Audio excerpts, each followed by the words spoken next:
we have short attention span, so we have to constantly feed that with news. We were raised in the 80s, Yeah, TV. yeah. So, I mean, we really have no, we have attention spans. Yours is much better than mine. Like, I really have no attention span. That's relative, though. Well, just try to stay focused for the next 10 minutes, Betsy. I know. And I get nervous and I just start, like, babbling. So I kind of know the camera's on, but I'm not quite sure. It's So, on. okay, all right. So we're talking to Carl and Betsy Crum of Brazos Film and Video. We actually met in film school. We went to Stephen F. Austin State University in Nacogdoches, and we were both in the film department there. And we both had a passion for film, I guess. And I guess.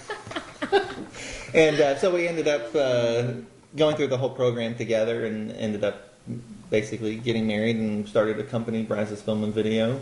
Been here now in Fort Worth for 10 years with the company, and we primarily do park videos and museum videos, documentary, industrial. We decided to start this project called 1 Square Mile, where we're kind of doing something that we wanted to do finally, kind of getting back to our roots where we were in school doing the kind of stuff that we wanted to do. Actually, our sort of graduate thesis was kind of a documentary about East Texas that's kind of similar to the style that we're shooting in now for 1 Square Mile, where it's kind of non-narrative montage where you the story's kind of told through the people that are there. Mm-hmm. And that was a film called East to West that we both did in '99, and so that was kind of the last thing that we did that was in a vein of stuff that we wanted to do, and so now here we are 9 years later, kind of picking up where we left off. But. So what was the reception for the film like at the gala premiere the other night?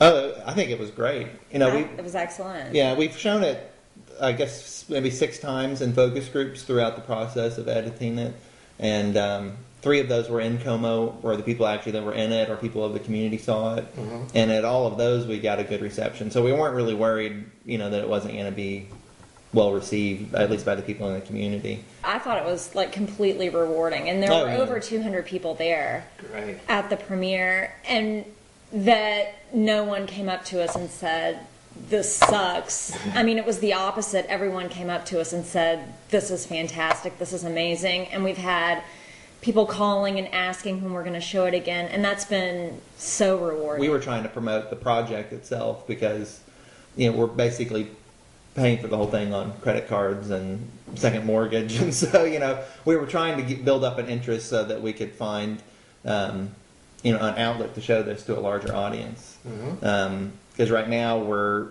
hoping eventually to get it on like a PBS or a cable channel or something. But it's, everything that we've done in the past hasn't been on television. It's all, small venue stuff. And so there's kind of a learning curve of, we're learning how to do that very slowly. And so we were trying to kind of solicit any ideas from anybody or even like an investor to where we could actually go ahead and produce all 8 episodes and then, try to shop it. So that was our main 2 reasons, I think, for showing. That's why we did Smith Center, and that's why we're doing Manhattan, is to show that the idea has legs and that it's applicable to other square miles, and we're not just doing a short film about Como, and we think we can turn it into a series. We're trying to package it as a series, and while we could afford to do 2 weeks of shooting in Como over 6 months because we live here. We can't afford to do that in Manhattan, or we can't afford to do that anywhere else. And so instead we're doing just these 10-minute versions that will at least show, that it's possible. And then hopefully we'll get back into where we can go back to Smith Center, for another week and a half and shoot the whole episode. What was it about the Lake Como community that made you think that was the place to start? We felt like maybe we could have each story of a square mile be a story about the square mile itself, and then be a microcosm of larger issues. And so that's what worked so well for Como, is that it's a very unique story in Fort Worth, but it's also kind of a universal story about being African American in the U.S.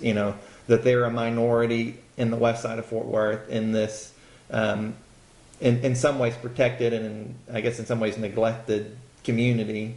And I think that could probably be said for a lot of African American communities throughout the country. And so it had that dual story of the small and the large that we thought, well, we can apply that to every square mile, and so that you have kind of these two parallel stories going on at the same time. So that's the plan, at least. And then all of them, the Barrow, Alaska one, 60% of the population is Inuit, and the other 40% is either in petroleum or tourism. So it's a very unique place, but you have these two cultures kind of working together, and so I think each one hopefully will be a microcosm of larger things that we'll see. So. Now, when you got going on the Lake Como project, how did you select people to be interviewed, and how did you get the word out, and how did you get that whole ball rolling? We started with one person, found them online, met with them, and then it just spiderwebbed out. We started with Dorothy DeBose, and she turned us on to another group of people who turned us on to another group of people who turned us on to another group of people. So it was just like the spider web, and then one shoot would take us somewhere else, and then another would take us over here. So it was very organic. It was very, I'm amazed at how many people we met in such a short period of time. And one of the things I think we have to be really conscious of when we're going to these square miles is that we're not finding one branch of people in the square mile, Right. That it's not, that the Como that we show is not a family of, a sister-in-law and brother-in-law. We're not just looking at one branch of the community. Right, but, and that's what made it so interesting about Como were the hair salons, because everyone goes in to get their hair cut, and so we hit up a beauty shop and a barber shop, and from there it just went out, and then the churches turned us on to, another group of diverse people, and the community center, and then, we even met people just walking on the street. Your editing style and your final production is, you tread very lightly on it as filmmakers. You just give the people on camera a voice and they talk. So how did you decide on that approach, and who in the world of documentary filmmaking is kind of your model in that regard, or if there is one? The story isn't really about like in Como, if we're interviewing a preacher or if we're interviewing a police officer, we don't really feel like the viewer necessarily needs to know their name, because their name isn't really part of the story.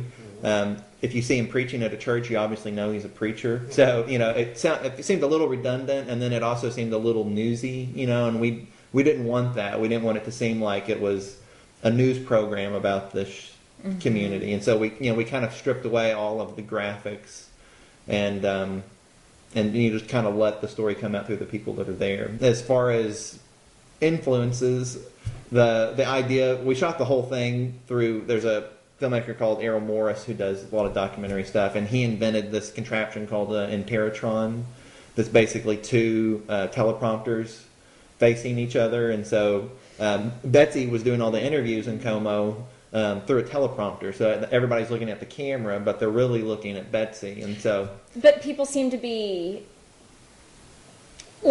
unless you're an actor or someone who's used to being interviewed all the time, people seem to be, I am intimidated one-on-one, but if they're looking through a screen, it seems to just break down some sort of barrier, and they sort of forget that you're there, but they still have the eye contact to make. Yeah. It's just less intimidating. We approached each person as honestly and as openly and as unbiased as possible. The last thing we wanted, obviously everyone wants to be liked, but we didn't want them to like us so much that it swayed what they had to say. As far as influences, Errol Morris. Yeah, I would say as far as style goes, it would be Errol Morris, at least in the Interatron aspect of it. And as far as the shooting style, though, I think it's more probably the Maisel brothers or Frederick Wiseman, where they're they were trying to do true cinema stuff, where you weren't influencing and all that. And we definitely probably do that more than they do, at least in the editing of it. And I think just from talking to people in the community, I think that the Como film doesn't look like something that was shot by two white 33-year-old people from outside of the community. And hopefully, it'll be that same way in every... We're trying to basically peel ourselves away from the product, where it doesn't have our fingerprint on it necessarily. It's not about us, it's about them.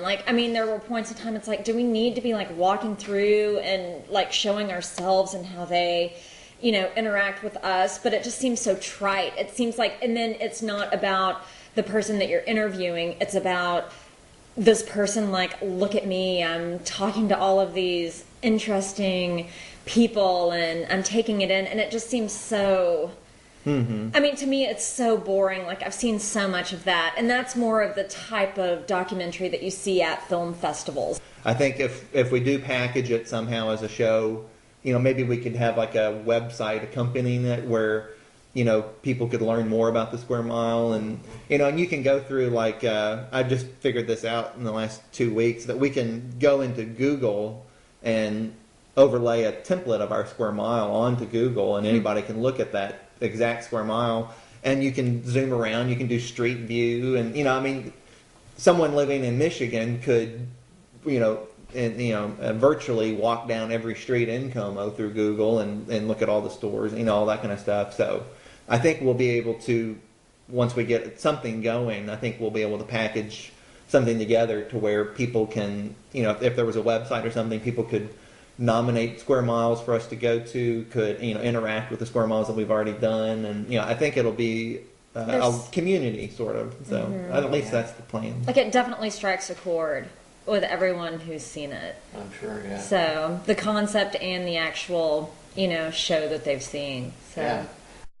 Our audience, now that we're moving beyond just Fort Worth, our audience is becoming larger, hopefully.